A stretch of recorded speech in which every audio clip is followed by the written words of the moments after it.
एक विद्वान थे होमर हैट। ठीक है, होमर हैट ने क्या किया, 1939 में 142 अमेरिकी नगरों का अध्ययन किया, उनका सर्वे किया। किसने?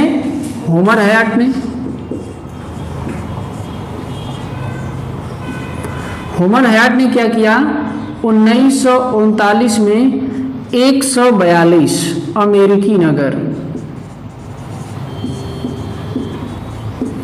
142 अमेरिकी नगरों का अध्ययन किया और अध्ययन करने के पश्चात जो क्रियाकलाप, जो कार्यकलाप होमर हैट ने देखा, ठीक है, उसके आधार पे एक थियरी दी जिसको कि सेक्टर थियरी या खंड सिद्धांत बोलते हैं। ठीक ना, तो सेक्टर थियरी या खंड सिद्धांत याद रखना है, किसका है? होमर हैट का 1939 में इन्होंने दिया था। क्लियर? अब इसमें उन्होंने भी क्या किए कि 5 क्षेत्र बताए, 5 पेटियां बताई, जिसमें कि पहली पेटी में इन्होंने बताया कि केंद्रीय व्यापारिक क्षेत्र होगा, सीबीडी होगा। पहली पेटी किसकी होगी? सीबीडी की होगी, यानी कि जो ये वाला क्षेत्र होगा ये क्या होगा? केंद्रीय व्यापारिक क्षेत्र होगा।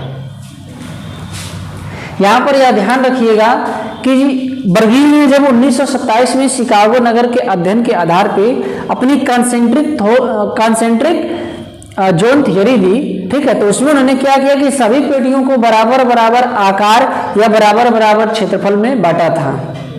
ठीक ना, वलयाकार रूप से। लेकिन वलयाकार रूप से न बांट करके होमर हैट ने क्या किया कि इसको खंडों में बांटा। ठीक है, जो कि इस प्रकार से है। तो इसको आपको क्या करना है, ध्यान रखना है। ठीक ना, कि जो पहला सेक्टर है ये क्या होगा? सीबीडी होगा, सेंट्रल बिजनेस डिस्ट्रिक्ट होगा। ठीक है, केंद्रीय व्यापारिक क्षेत्र होगा। फिर उसके बाद जो दूसरा क्षेत्र होगा, ठीक ना, जो कि ये वाला क्षेत्र और ये वाला क्षेत्र है, ये दोनों एक ही क्षेत्र है। जो दूसरा खंड होगा ये खंड थोक और हल्के विनिर्माण का होगा। मतलब कि केंद्रीय व्यापारिक क्षेत्र में भारी निर्माण हो रहा था, बड़े बड़े कल कारखाने थे। कुछ छोटे छोटे क्या होते हैं कि कल कारखाने इस सेक्टर में क्या किए जाएंगे, पाए जाएंगे। ठीक ना, तीसरा जो खंड होगा उसमें निम्न श्रेणी का आवास होगा। निम्न श्रेणी के आवास का मतलब मलिन बस्तियां पाई जाएंगी। ठीक है, जैसे बड़े बड़े शहरों के बाहर क्या होता है, मलिन बस्तियां वगैरह होती हैं। निम्न श्रेणी का आवास होगा, मतलब जो लोग सीबीडी में या फिर सेक्टर 2 में काम कर रहे हैं उन लोगों का आवास होगा। तो ये लोग क्या होते हैं, बस श्रमिक रूप में होते हैं, इसलिए इनका आवास क्या होगा, निम्न श्रेणी का आवास होगा। ठीक, इनके बाहर जो इनके ऊपर काम करने वाले लोग हैं, मध्यम श्रेणी का आवास वो बनाएंगे सेक्टर 4 में।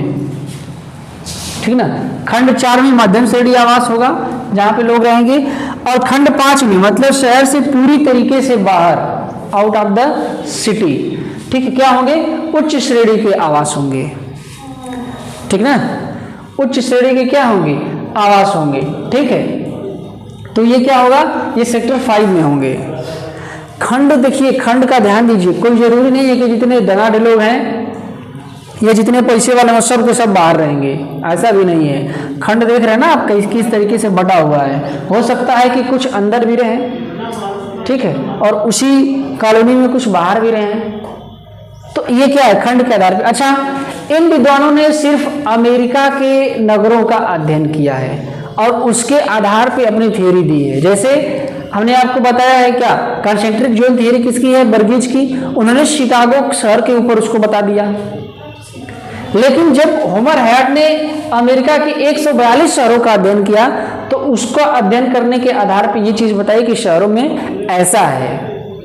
ठीक, हो सकता है कि किसी शहर में या किसी देश में या किसी देश के किसी शहर में हो सकता है कि इससे अलग चीजें देखने को मिले। हो सकता है कि धनाढ़ लोग जो उच्च श्रेणी के रिहायशी आवास हैं वो बिल्कुल शहर में ही मिले, ये भी हो सकता है। कोई जरूरी थोड़ी है कि शहर में सिर्फ गरीब लोग रहेंगे, ठीक है, या सिर्फ अमीर रहेंगे, कुछ भी हो सकता है। ठीक है, तो अब देखिए, अब इससे क्वेश्चन आपसे कैसे आएगा। अब जैसे एग्जाम में मान लीजिए, एग्जाम में आपसे ये ऐसे पूछेगा, ये सब कुछ नहीं रहेगा, ये चित्र दे देगा, यहाँ 5 नंबर डाल देगा। ठीक है, या तो ये पहचानने को दे दे या 5 नंबर मिटा दे, ये पहचानने को दे दे किसकी थ्योरी है। ऐसे भी क्वेश्चन आते हैं। ये डायग्राम आपको पहचानना है कि ये क्या है, सेक्टर थियरी, एक खंड सिद्धांत है होमर हैयाट का, ठीक ना।